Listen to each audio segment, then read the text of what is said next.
Hello, everyone, and welcome.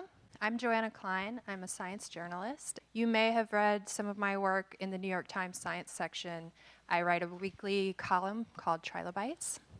One of my favorite things that I write about is nature, about its weird animals, the things they eat, and the crazy adaptations they've developed to survive life on land and in the ocean, a place that humans are really screwing up right now. I've even written a bit about corals, like how they make their own light in places where there isn't much, in colors more vivid than anything you'll probably ever see in your life. Or also how marine biologists and computer scientists at Scripps have developed technology powerful enough to make 3D maps of coral reefs by taking thousands, literally thousands of pictures and stitching them together with computers. I used to not want to cover coral reef research. It was the same sad story over and over again. The ocean is warming. Coral reefs around the world are dying because of it, and there's nothing anyone can do about it. That's not really fun to write about. But if that were the case, why am I here? And why are you guys here waiting to hear what this panel has to say?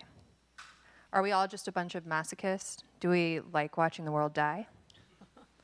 I know that Zack Rago, who's here today with us, he's not. He witnessed one of the greatest bleaching events in history while working on the documentary Chasing Coral. And Jennifer Smith, who is also here with us, she isn't. And she's from Scripps Institution of Oceanography at UC San Diego. And she's devoted her whole life as a scientist to documenting coral reef ecology and human impacts on it. And I'm not either.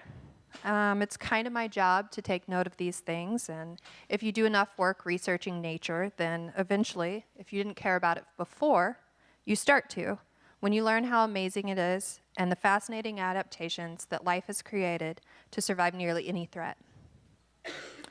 You also can't help but notice the resilience of animals like corals, or the resilience of humans like Zack and Jen, who continue caring for them after all that they've seen. But why are you guys here? Why would you be inclined, out of all the programming here at South by Southwest, to geek out with a bunch of nerds about corals and tech? Maybe for the same reason that we're here. Do you care? Maybe you have hope that there's more out there than what you've heard in the news, that there is some way we can stop it. And maybe you, like all of us, don't like being restricted and told some things can't change. In the past couple decades, as we've begun to take notice of coral reefs bleaching around the world, we've also discovered that some corals aren't dying, and some can even recover. Jen and Zack, I've been battling with that, using their names together, have seen it. As it turns out, the story really isn't so sad.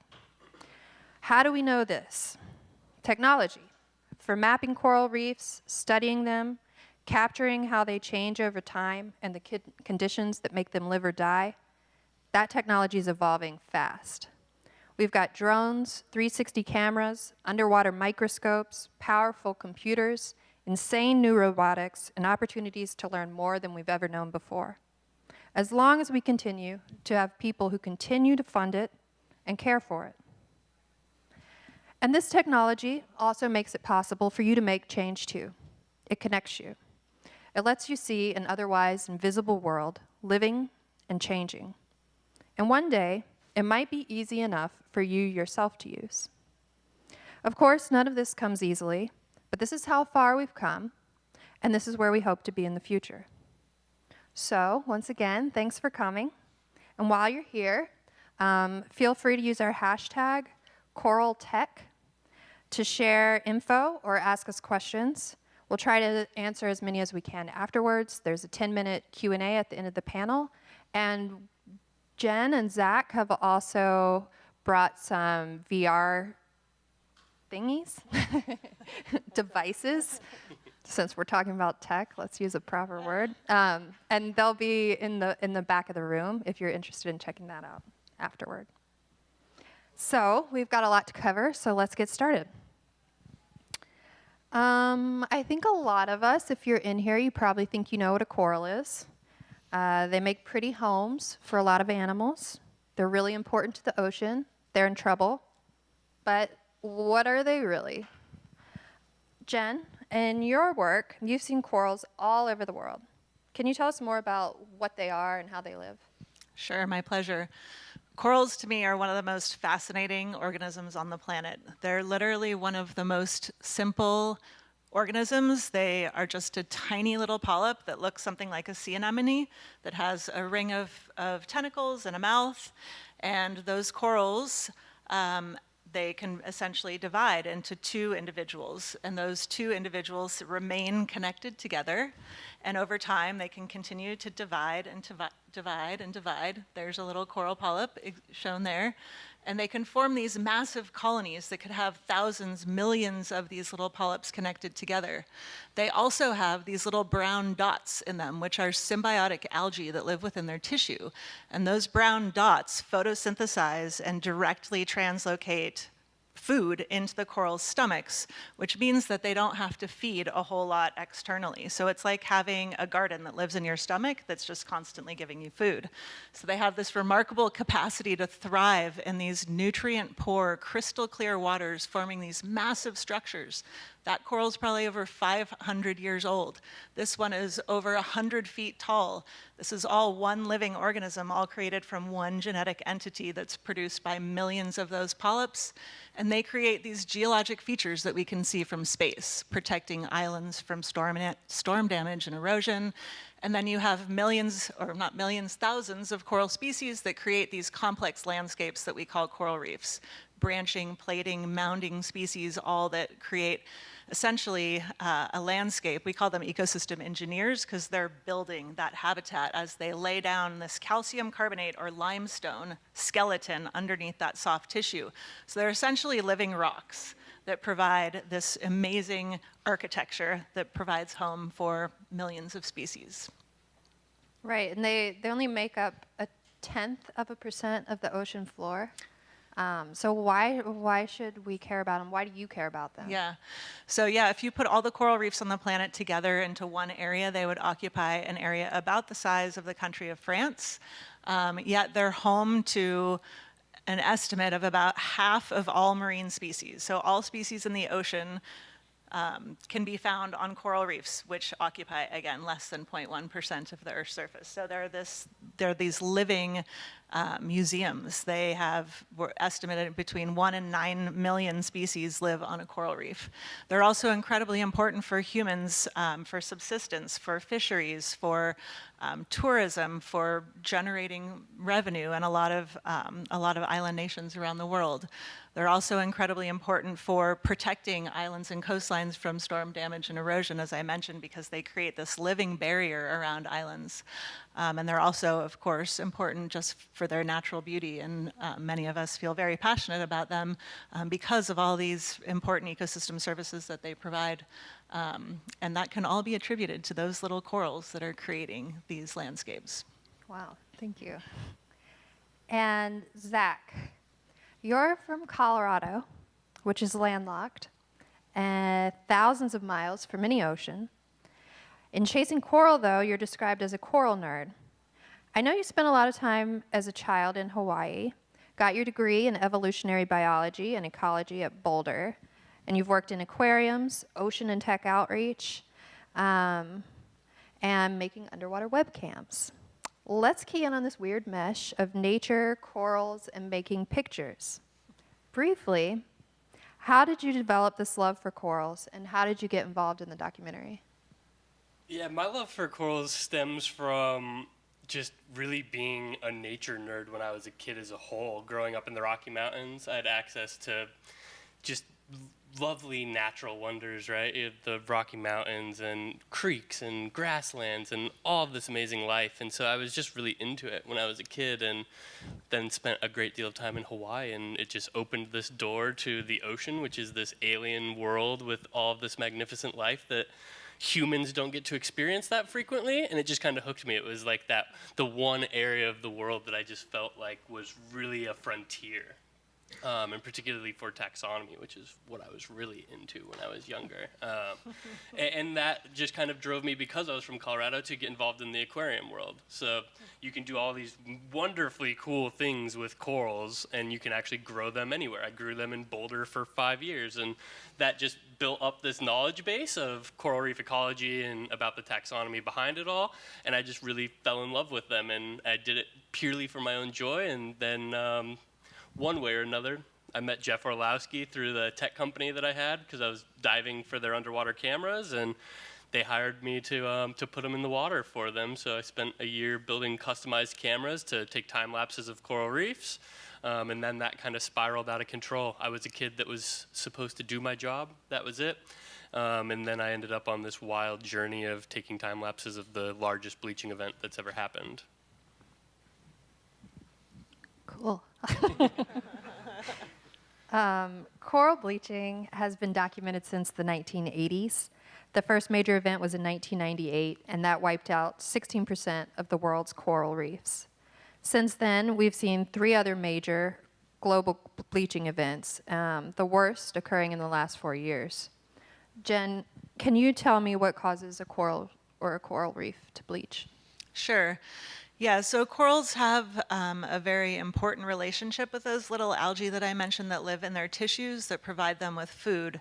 The relationship is fairly delicate, however.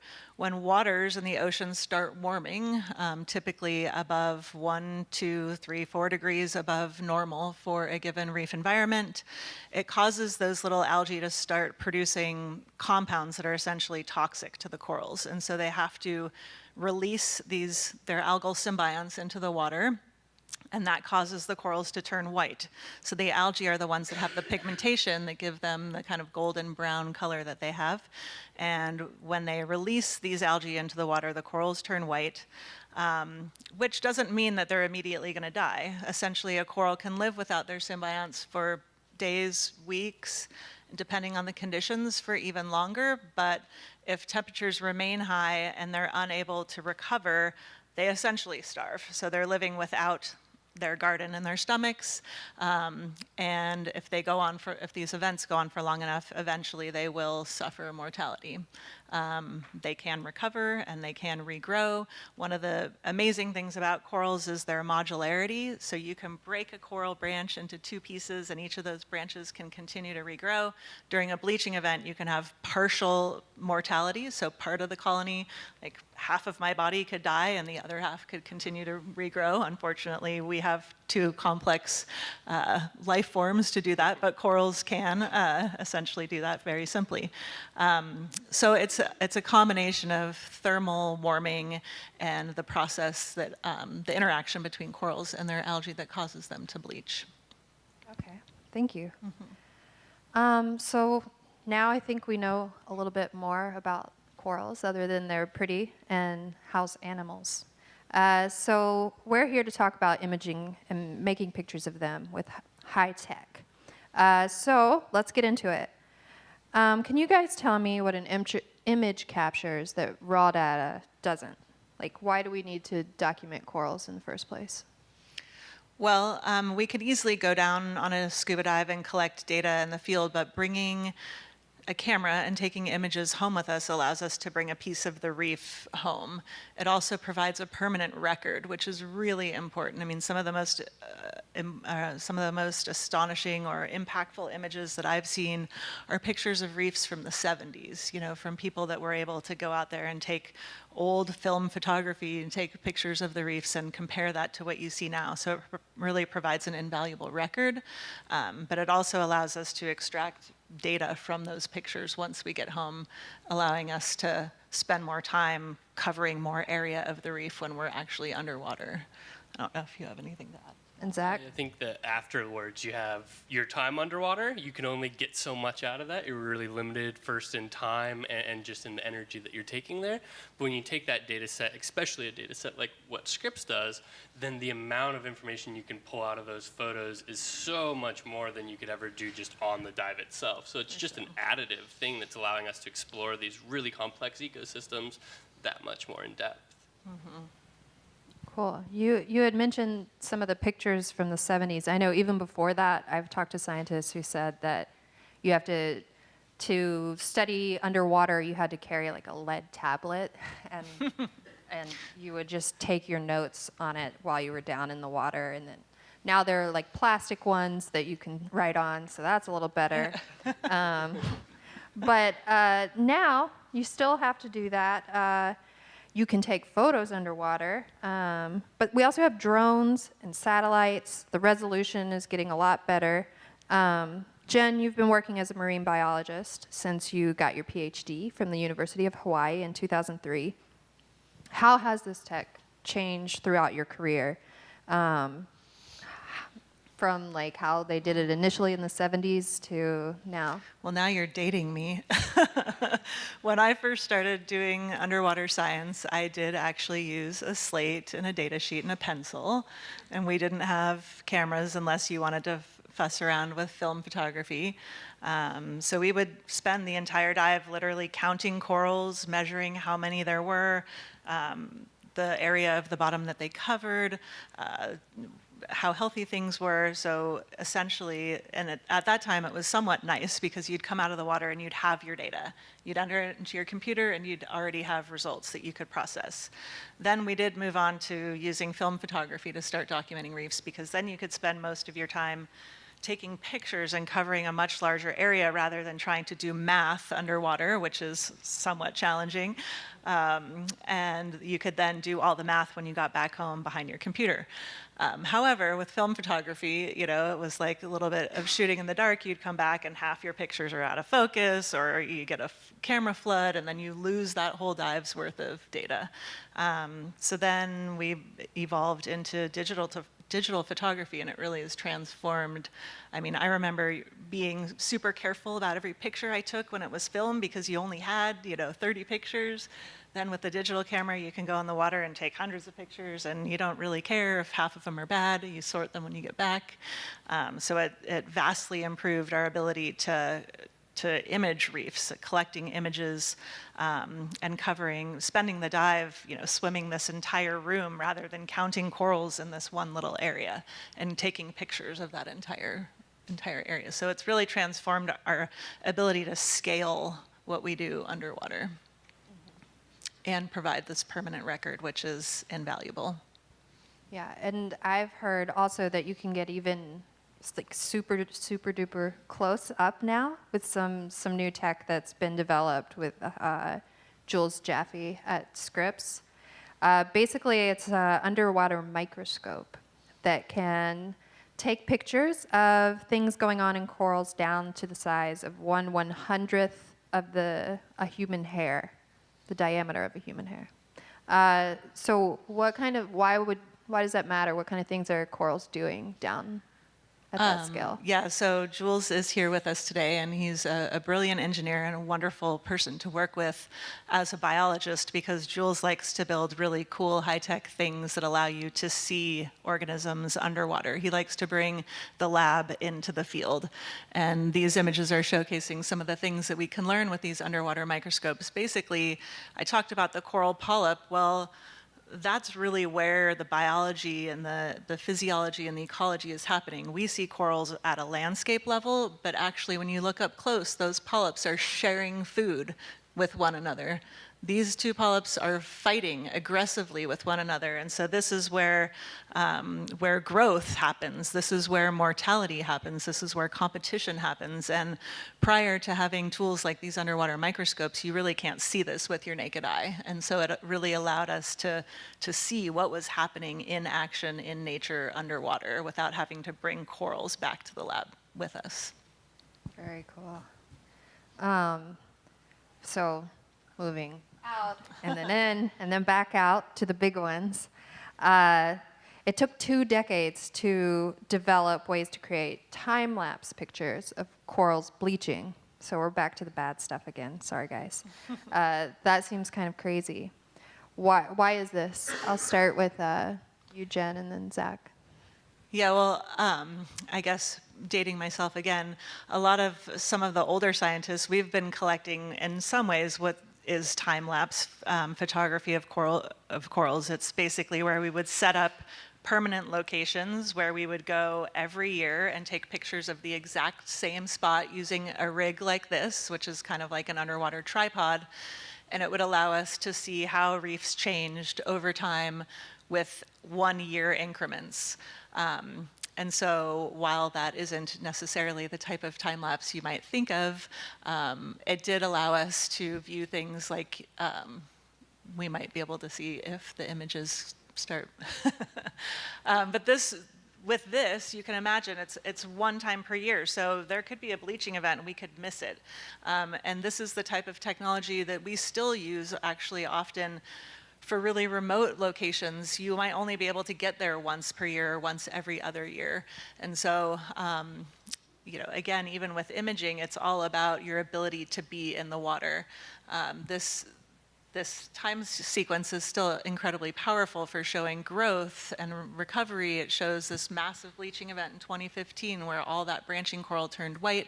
Then you see a lot of it died, but some of it's still alive, the brown tips, and then it starts regrowing, and by 2017, up in the top, a lot of it has regrown. So this old school time lapse is still very important, but the stuff that Zack's developing is gonna help us transform the ability to experience one of these bleaching events and other things.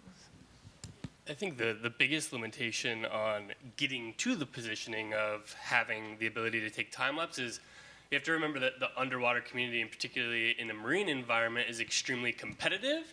So if you put a nice clean glass dome underwater, that's fresh space for all of the life in the ocean to just take a hold of right away. So there's all these calcareous organisms or baby corals or algae. They want that space. It's a new, fresh, clean slate. It's a competition. And that happens within the first 12 hours.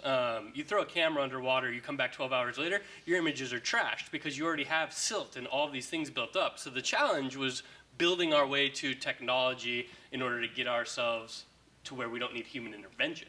Because you can go back and we can take an image on June 2010, June 2011, and you're down there for 20 minutes. But if you want to do a scaled time lapse through a bleaching event, you have to keep that glass clean for the full 2, 3, 4 months. And so that's where the technology is just now coming up. That's where my team from View Into the Blue kind of nestled in with the Chasing Coral project, is we had a system that could stay self-cleaned without any human intervention for years. In the case of the film, it was just a handful of months because we were so remote.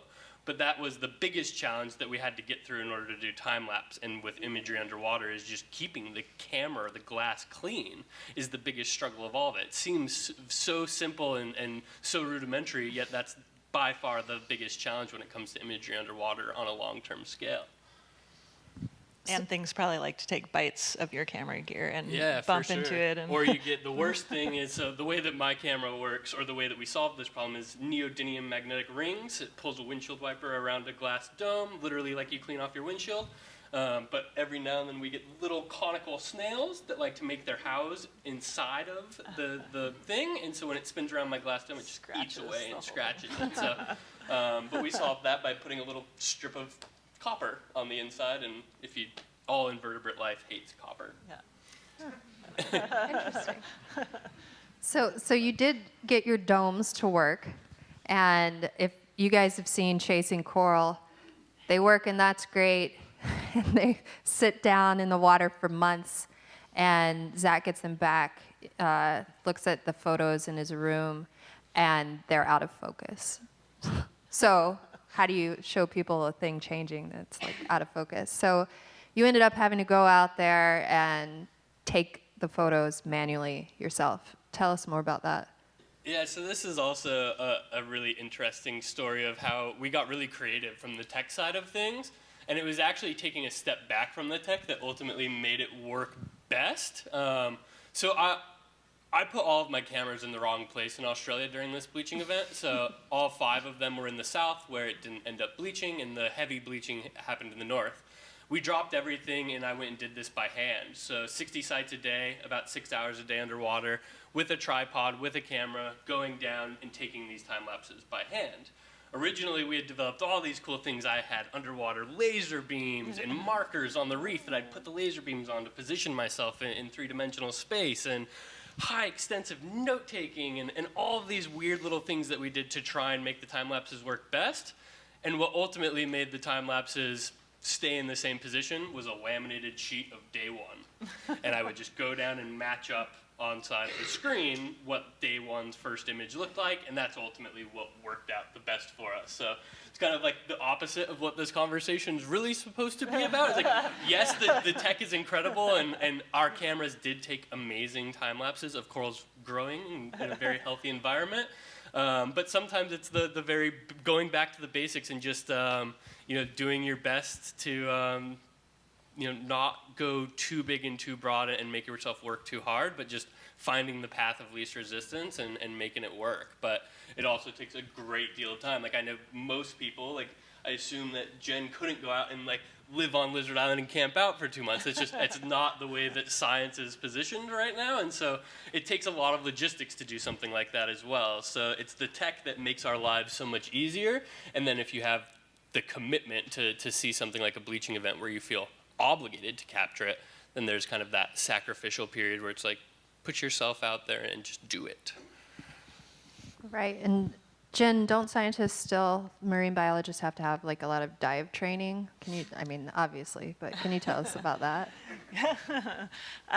Yeah, so any academic institution or any scientist pretty much in the US and now pretty much in the world has to have a scientific diving certification, which requires, above and beyond the regular basic diving and advanced diving and rescue diving and CPR and first aid and oxygen provider services. But that's all in place for a very important reason. A lot of times we're working in incredibly remote locations.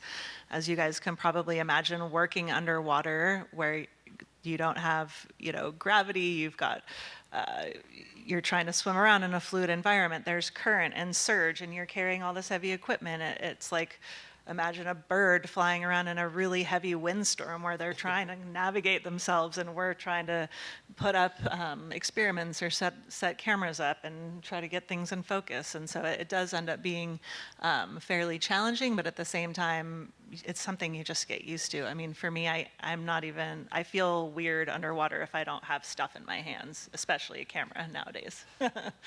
And you mentioned like scientific specifically. What's the big thing about the scientific training that's different? Well, one of the main things is learning how to multitask underwater. So a lot of recreational divers, you're there to visit an environment and to look around and explore. But when you're doing science diving, you have to be able to navigate. You can't get lost. You have to deal with low visibility. You have to deal with currents and know when to call a dive for safety versus pushing to get your science done. So it's learning how to, again, navigate. It's learning how to have many things in your hand while also having to deal with compensating your buoyancy so that you don't go shooting to the surface or you don't drag yourself across the beautiful corals that we're all there to study, because they're also very fragile and they can break. So there's a lot of technicality to scientific diving. And what do you think, is there any like technology in the future that would change that? Is it just going to make it so that you have to dive less often? There's a lot of diving technology that's revolutionizing our ability to stay underwater for longer periods of time, like rebreathers that allow us to go deeper. There's underwater scooters so you can cover more area. But in terms of revolutionizing the way that we study reefs, I mean, I think it's the imaging systems is where we're going to see a lot of that transformation. Okay. There's some other technology involved, though, beyond imaging things. So one of the problems that, Zach, you ran into is you said you put your cameras in the wrong place. And so I'm curious, how do scientists know where a bleaching event's going to occur? Yeah, that's a great question. Right now, the main product that we have is the National Oceanic and Atmospheric Administration's Coral Reef Watch program, which is run by Mark Eakin, where they use satellite derived sea surface temperature data that basically allows you to develop a map of global sea surface temperature. I'm sure many of you have seen those maps. And the Coral Bleaching Watch algorithm is constantly identifying when waters reach a certain degree above normal for that particular area and that time of year. And when temperatures get above a certain amount, typically 1 degree above the monthly mean for a week or more, that would be called a degree heating week. And then if you have many degree heating weeks, or if the temperature is more than a degree, you know, it's a more extreme warming event, you have these accumulated degree heating weeks. And so we develop maps that are essentially predictions of where you would expect to find bleaching based upon the extremity of these degree heating weeks and the thermal anomalies. So we can then use those to inform science to say, the northern GBR isn't looking too great right now, we better get out there and see if the corals are bleaching, which can be really important to identify bleaching. But one of the really cool things that I think those products can also do is to allow us to find places that should be bleaching that aren't. And that's where we can really learn about what is it with those corals, why are they able to survive these really extreme warming events, and what can we learn from them to help better inform the rest of reefs around the planet. Okay. So are there like little sensors? What's going on with the tech to change or make these predictions more accurate? Yeah, that's another good question. So the SST data, those are all sea surface temperature derived. There are on the ground ground truthing spots around the world. But again, thinking about tech and the future, there are scientists at Scripps, Dr. Uwe Sen's lab, another engineering group who is working to build these little mini mooring systems. So it would be a surface float with a satellite connection that would be connected to the bottom. And on the bottom, you would have temperature sensors, you'd have pH sensors measuring ocean acidification, which is another big problem. And you would have cameras that could be taking time-lapse pictures of the reef every day and sending those data in real time through satellite connection back to, this is what I envision, having some control center where you have hundreds of screens and you're watching pictures of reefs from around the world coming in while also seeing the real-time autonomously collected temperature data coming in. So we would have kind of a coral reef bleaching control center allowing us to see this. And the technology for these things exists. It's just a matter of getting the funding to produce them in a cost-effective way to get them in the hands of users all around the world. Okay, thanks. So continuing on, we all know that climate change affects things, but other than climate change, humans can locally affect coral reefs. Jen, you're studying how pollution, overfishing, and introduction of invasive species can alter coral reefs. You've recently looked at baselines and human impacts on coral reefs across the Central Pacific. Can you tell me a little bit about some of the things that you've found in those things and in those studies? And like how you go about getting baseline data and documenting change? I mean, you kind of already talked about this a bit. If you're not diving down 60 times a day, like Zack does. Yeah, so I'll just mention briefly, we talk about the global impacts that coral reefs are facing, things like warming and ocean acidification, but they're also vulnerable to other types of stressors such as overfishing and pollution, and that's because corals are ecosystem engineers seen there compete with things like these fleshy algae or seaweeds. And there are a lot of fish species that eat those seaweeds that help keep them in check. And there's also a lot of things that humans do, like dump sewage or fertilizer, agricultural runoff onto reefs, which can fertilize these seaweeds. And so coral reefs typically exist in a pretty delicate balance of having healthy fish populations that keep those seaweeds cropped down and low nutrient concentrations or nitrogen and phosphorus like sewage and fertilizer, which prevents seaweeds like this from blooming. And so by managing these local stressors, we can actually help our reefs stay healthy and help them be able to weather storms like thermal bleaching events in the future. So it is really important to think not only about climate change is the only thing that matters, these local disturbances like fishing and pollution, coastal development, deforestation, all of those things can affect reefs at a local level. Okay.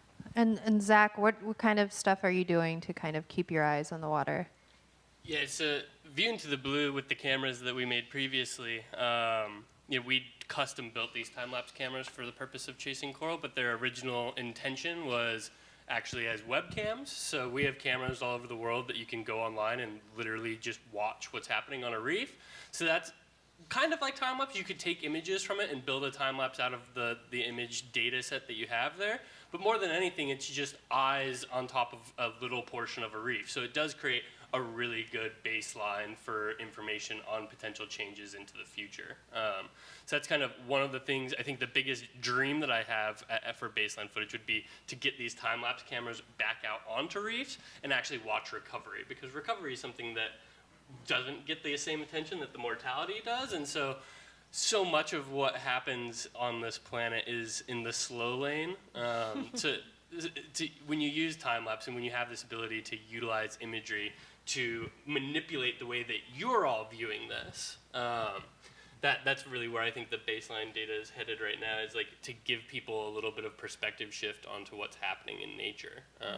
And I think that's where the imagery is finally allowing us to get into that nitty-gritty, just like those corals fighting. Like, that's probably, I'm assuming, over a few minutes or even an hour or so, and you can put it into this 5-second chunk that's digestible, and you can actually communicate what the issues are, what the baselines are, and how things are changing in a way that we just can't do without manipulating the time variable.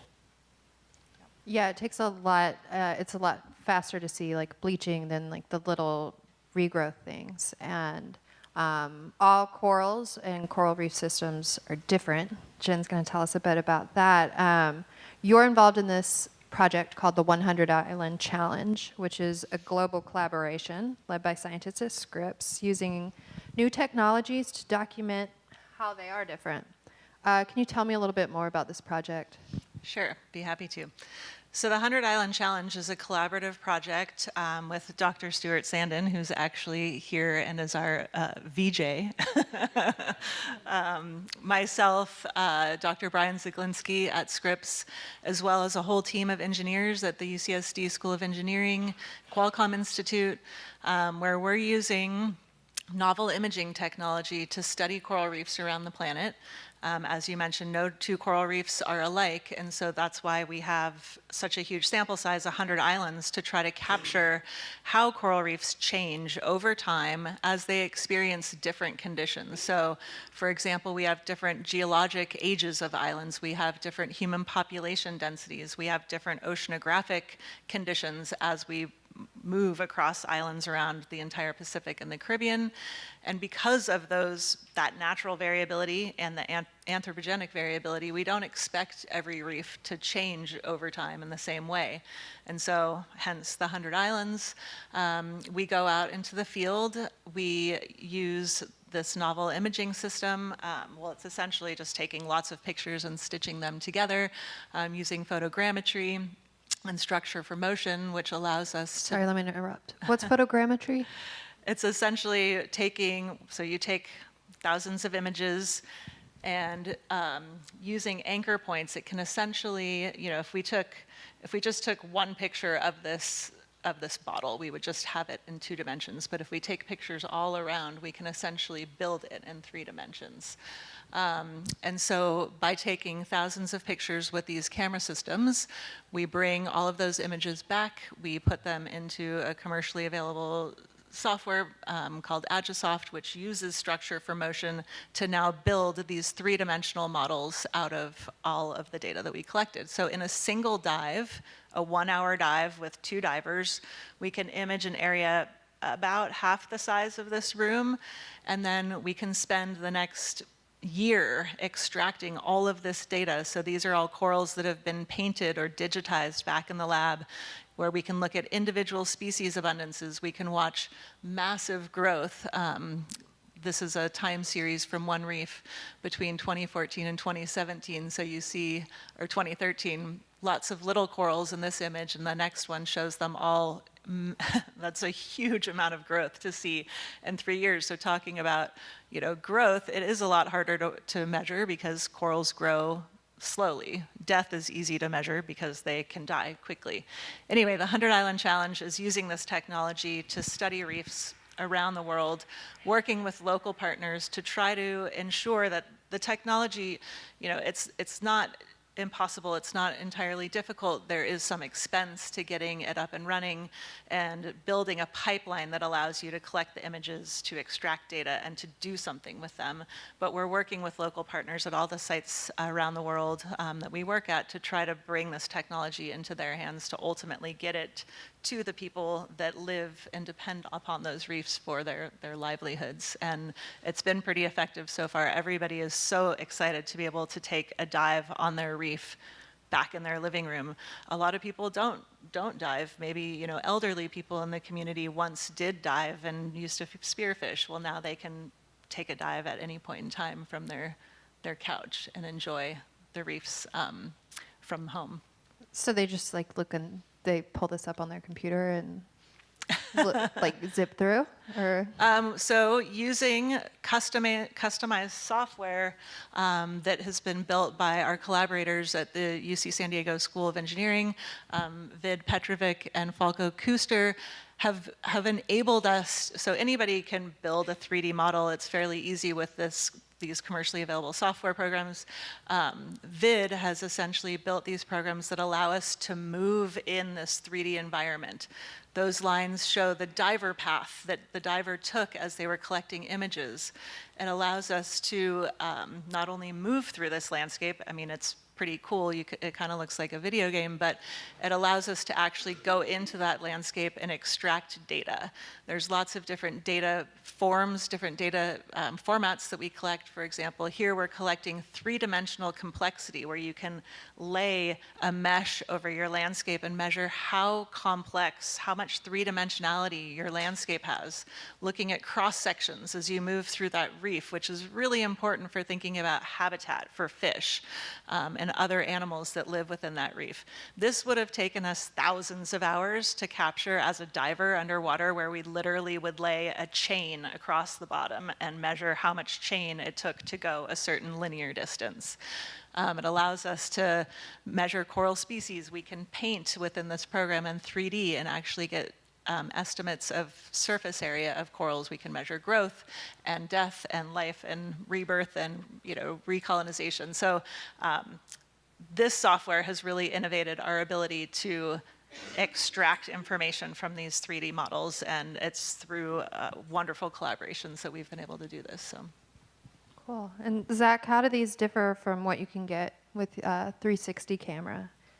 Yeah, I think the biggest difference, the biggest thing that when I see the images that Scripps has done with the 100 Island Challenge is that when we think of a coral reef, the way that we used to do it, taking pictures on a quadrant and you just see it, but it's inherently a three-dimensional space anyways. The ecosystem itself is growing on top of itself and over itself, and so what you can't get with a 360 image or with anything else is what's underneath that coral. Can you actually get a really good sense of the diversity on an ecosystem by being able to look at it in kind of this more layered fashion rather than just a two-dimensional image where anything that's underneath is not exactly in focus. You can actually come out with a different idea of the ecosystem. But a 360 image is really, for me, it's a good baseline.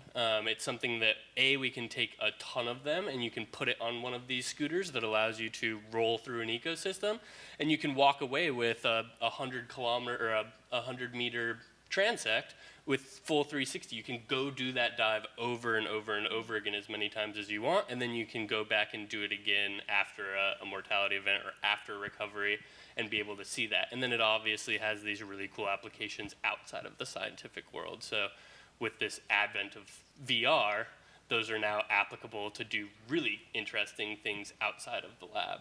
Yeah, tell me a little bit about how you see this playing out in you do a lot of community outreach. What do you think? Yeah, so I do a lot of work with virtual reality. One of the cool things that came out of Chasing Coral was this project originated with Richard Weaver's project called XL Catlin Sea View Survey. It's a big 360 camera that they roll through the ocean, and it just takes thousands, millions of VR imagery. And those were just used for baseline data sets. Then eventually we realized, well, we can utilize this with this up-and-coming technology that can be put into the educational system. It can be put into all of these really creative ways, and so it ultimately became Ocean Street View, and now there's an application called Google Expeditions that houses all of our imagery, and you can go, and for me in Colorado, it's really amazing. I can go take a student in Boulder, Colorado that may never see the ocean, and I can take them on a virtual dive. And so there's these really cool applications, and VR is really in its infancy right now, and I think that technology, and for the ocean in particular, it's going to give the average person an opportunity to experience places that not a whole lot of people get to do. I think it's less than 1% of the population ever goes scuba diving. And I mean, but so in sort of moving, we don't have too much time left, so I'm trying to move on a little bit. But do you think that VR can evoke the same feelings that somebody does who's actually like in the water? I know you had a lot of emotions and yeah, I think that's a tough one. It's obviously not the same. You're not getting the entire experience. You can't match being weightless, right? You can't match what it feels like to know you're somewhere that you shouldn't be. But what you can do is get them excited about the natural world, right? And I'm taking this perspective from kids is we're all really excited about nature. I think we're all born that way. We're all born to want to explore things, and we all have things that we find interesting. And the ocean is something that's really hard to just have in your everyday life unless you live right there, and even people that do might not get it. I know some places that I've worked, like in Panama, for instance, and you have entire communities that have amazing coral reefs right out their backyard, and none of them have ever put their head underwater. So if you can show them, and never get wet, what they have or what these places are like, you kind of can cultivate that inspiration for, A, to care about it, and hopefully to actually get out there and experience it. Because it's how you build a love for it, and then that love is what goes into the protection, and the technology that we're developing right now is just making that protection a lot more feasible. And I do think VR is going to be a huge role player, particularly in education moving forward. I think we just have a lot more work to do there. It's like everything else with tech. It's moving quickly, but we're constantly in this mode of progress, and eventually I think it's going to fit really well into a handful of niches. I see. And I'm just going to go off script here because we don't have a ton of time, but I want to talk about regrowth of these things. You were mentioning in the 100 Island Challenge, you're going to 100 islands. Like, why? Who cares? And what's so different about, I mean, I don't know. A reef is a reef, right? So what's so different about, like, all these reefs and the pictures that you get from them, and what can we learn from that, and why does that matter? Yeah, I mean, even during this last global bleaching event, 2014 to 2017, there were places around the planet that experienced extreme bleaching, like where Zack worked in the Northern Great Barrier Reef. There were places in the Central Pacific that got really hot, that bleached, but didn't die. There were places that actually didn't bleach. And so when we see these warming events, even if they're called global bleaching events, it doesn't mean that every reef on the planet experienced bleaching and mortality and that every reef is now dead.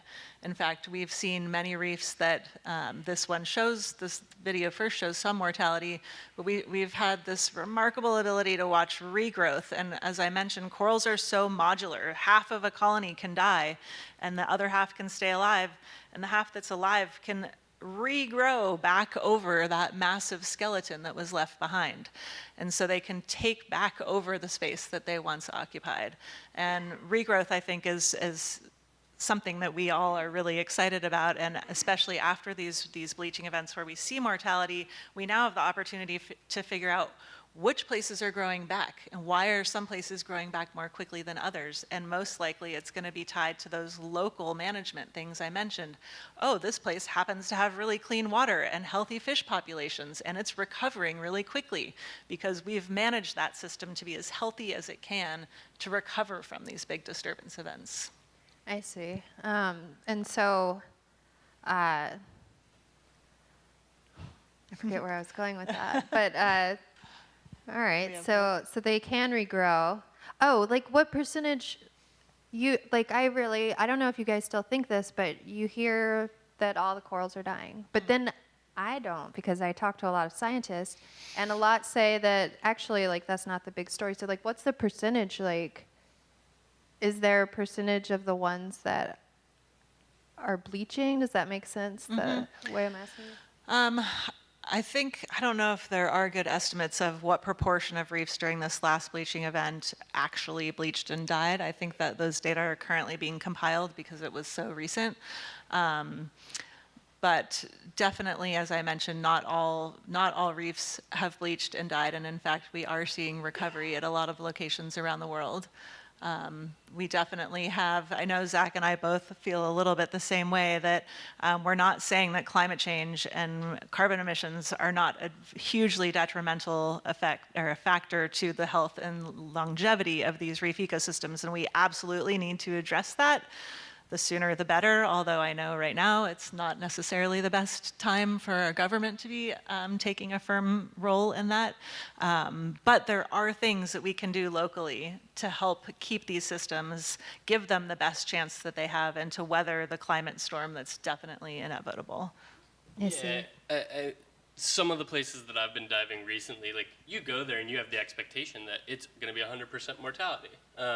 And I go diving at really nasty places most of the time. But, like, that's still a really big issue. And so it is, like, just as Jen's saying, it's like this fine line between saying, where I'm going is going to be completely trashed. But there are going to be little pockets that are going to be absolutely magic, that shouldn't be alive but are thriving still. And then you're going to see recruitment. I mean, I just got back from Australia 2 months ago and was on some of the gnarliest dives that I've ever done, but there are babies everywhere. And that's so hopeful, and that's how you have to think of it. But, like, you can't just say, oh, well, everything's all fine and dandy, and you can't say everything's 100% dead. Like, things just don't fit into black and white categories. It's all kind of a gray area, but you have to find the hopeful positionings of it and then just work with that as hard as we can. But that's not to say that there isn't a problem. And so we've come to the Q&A time, but I want to give you guys one chance, quick, 30 seconds. What's the big take-home message here, like, about how what's technology telling you? Why that? Technology is transforming our ability to learn from the marine environment. So we're now able to have eyes in the water more frequently than having a diver in the water. We can actually watch processes that matter for the health and longevity of these systems.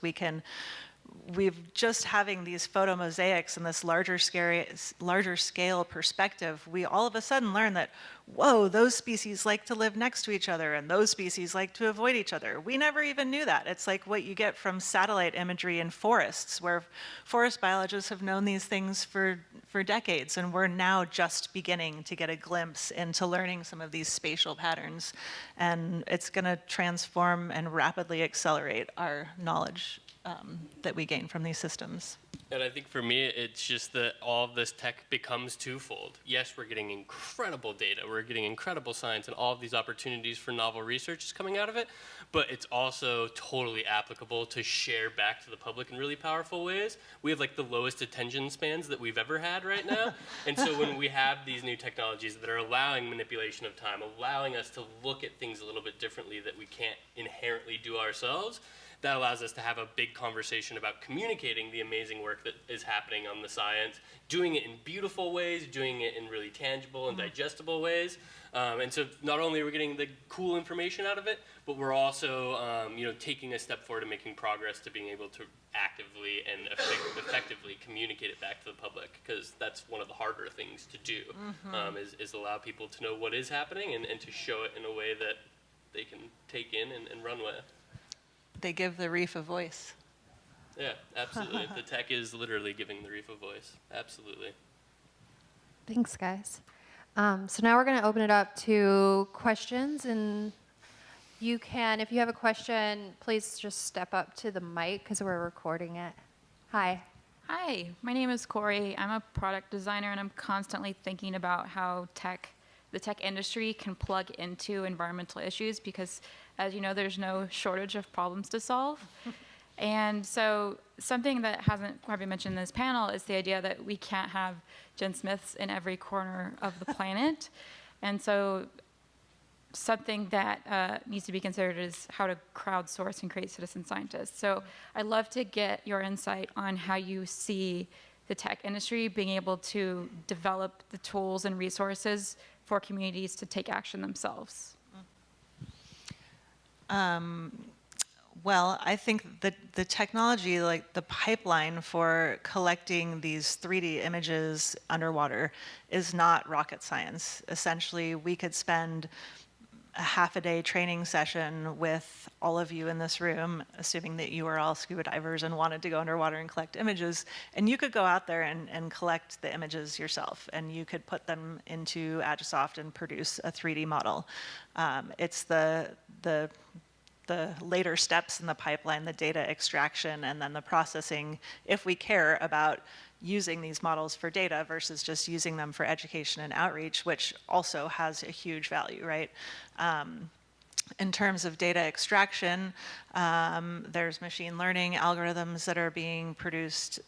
People are working on machine learning all over the place, trying to develop algorithms that you can imagine in a reef landscape, it's incredibly complex, and so being able to identify species in that landscape using machine learning, even when Zack and I would probably argue over which species was what, is really challenging. Like, we can use machine learning to identify dog species or different faces, but for identifying reef landscapes, it's quite complex. But nonetheless, I mean, the tech isn't unreachable for a lot of people. It's just developing this pipeline. And Stuart's talked for a long time about building this access pipeline. Maybe it's a business where we can help people go from the beginning to the end. So I think it's really accessible. I don't know if that answered your question. Just to touch on the citizen science really quickly, I think that that's something that we need more now than ever, mostly because you're very right in the fact that we can't be everywhere at once. If any of you have seen the film, like, I was based at Lizard Island, and I can do my work there, and I can document bleaching in that ecosystem, but when it's happening in the Maldives, when it's happening in Kiribati, when it's happening in Indonesia, when it's happening in all of these places on a global scale, I can't do it, right? It's just not possible. So you do have to reach out, and you do have to find people that spend time underwater and would be willing to share images back. Even if it's just an image, it's baseline data for a place that maybe isn't like the hot research station. Yeah, but those data are almost even more important, right? Again, I think we should be encouraging everybody to be taking images, and we need to build this kind of global image repository where all of these reef images can come together, where we can have, a storehouse of 3D images where anyone around the globe can say, I want to go for a dive on St. Thomas today, and just sit from their computer and do it. And we can all contribute to the collection of those data. Next question. Hi, I'm Lucia Athens. I'm the Chief Sustainability Officer for Austin. Thanks for this great session. I just wanted to ask you, in terms of the educational message that you would deliver to kind of the most broad public audience that is engaging with this work, and I think it's so exciting that they can engage in this way. I mean, for things like the pollutant issues, I guess like not using disposable plastics or chemical sunscreen, or responsible seafood choices, in what you're consuming for your diet, cutting down on your fossil fuel use, whether it's through building energy use or transportation. What kind of messages and what do you tell people about what they can do beyond just kind of engaging with the science? Yeah, I have a very broad answer. I'll never sit up here and give you one silver bullet because a silver bullet doesn't exist. Every single community is going to be different. What you can do in Austin that's going to make the biggest difference for your community is probably radically different than what it is in LA or in Boulder, Colorado, or in Sydney. So it's really about identifying what is your best opportunity in your own local area. And I don't know what that is in Austin. Whether you have an amazing transportation system that's built up to be extremely sustainable, then you might want to look into something else. Not so much. Then there you go. Then then that might be your answer, right? But I think that we have to take a local view. I'm not a big fan of standing up and telling people how to live their lives and giving the one thing that I believe in, like, save the coral reefs, don't pollute in the water. Like, yes, that's something that you can do, but I think when you look at it from a global scale, it's the little local things that are the most important. It's just like the conversations that we've had about restoration. While you might not be able to restore all of the corals in the world, the little projects that are happening in communities around the world not only are educating those communities and building a passion and a pride for their own ecosystem, for their own coral reefs, but they're also doing something to better the community that they live in. So I think it comes down to the human side. How can you best progress your community rather than just sticking it to the man and saying we're going to just drive Teslas, right? Like, that would be cool. But it's more about manipulating yourself into a position that you can get everybody on board with something that is going to help everyone in the room. It's a very broad answer, but that's the way that I usually answer that. Thank you. Technically, the time's up, but we can take one more question. Hi, thanks so much. I teach science communication directly to scientists at Boston University, and this will be a great thing to share with them. But I'm wondering if you can talk about your experiences with collaboration with, say, as a scientist to the entertainment industry or science communicators directly, or if you can speak about what kind of partnerships or collaborations that you guys tap into, and it could be funding or even just creating better outreach products. Yeah, I mean, I think we have so much potential, and our kind of involvement in the 3D models and the visualization tools is still really at its infancy, and so we're looking for collaborations and partnerships. I mean, we think those 3D models should be used in Pixar, and there should, think about Finding Nemo, but it's actually a real reef that the fish are flying through. There's so much potential use for these things, and we're just really scratching the surface. And we, as scientists, I might actually push it over to Stuart to see if he has anything to add to collaborations and outreach with the models. But we're totally excited to share and to collaborate and to find ways to get this tech out into the world and to bring reefs to anybody who wants to learn from them. So we are totally open to chatting and brainstorming with you. I don't know, Zack obviously works more directly with the film industry. Yeah, I think for me, it just comes down to storytelling. We're a big proponent of show, don't tell. Numbers and graphs and all that jazz are meaningless to people, quite frankly. You got to give them a human story. You got to give them something to relate to. You have to be able to communicate in a common language with the average person. I think that's where scientists struggle for good reason. If I had one wish in the world, it would be every single science department and every university has an on-staff animation department that can tell the stories about what's happening in their world, because they simply are just ineffective at doing it themselves for the most part. So it just comes down to, I think, how you frame things. You can't just jump the gun. You have to give the gist, and you have to give it in a really concise story that's entertaining. Talk about the people, talk about the challenges, because the numbers just don't seem to work for people. We do have one company that's interested in using some of the 3D, or it's actually the two-dimensional ortho photos to use as textiles or prints, which would be really cool. I think we would all want to wear coral reef yoga pants. I'd take you up on it. Like financial incentive with like a collaboration like that, with something in a different field as far as for scientists, could there be? For sure, for outreach and broader impacts. I'm just going to repeat what he said for the recording. Okay, yeah. He was asking, is there some financial incentive, right? Yeah. Okay.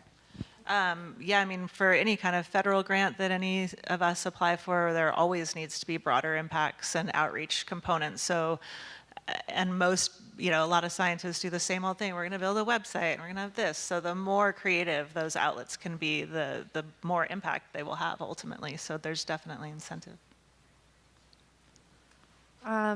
Well, I think it's 1:34, so the thing is wrapping up. But I think, are you Jules? So Jules developed some of this technology. So when we broke the... Can you speak into the mic, please? Yeah. So I'm Jules Jaffe, and thanks, Jen, for your compliments. I won't take them personally. When we broke the microscope story on the front page of the New York Times, we had about 180 media outlets that had gotten in contact with us, and we answered every one of them. I was just at the Museum of Natural History. We have our robots in their show, and we got interviewed by Popular Mechanics, Discovery Magazine, and so those of us that are interested in doing outreach can work directly, trying to pitch a story to JoAnna over here as well. And so we'll see how that works out. Sure.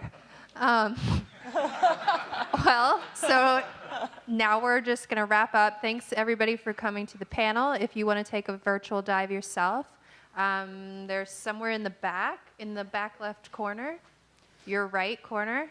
And that's it. Thanks.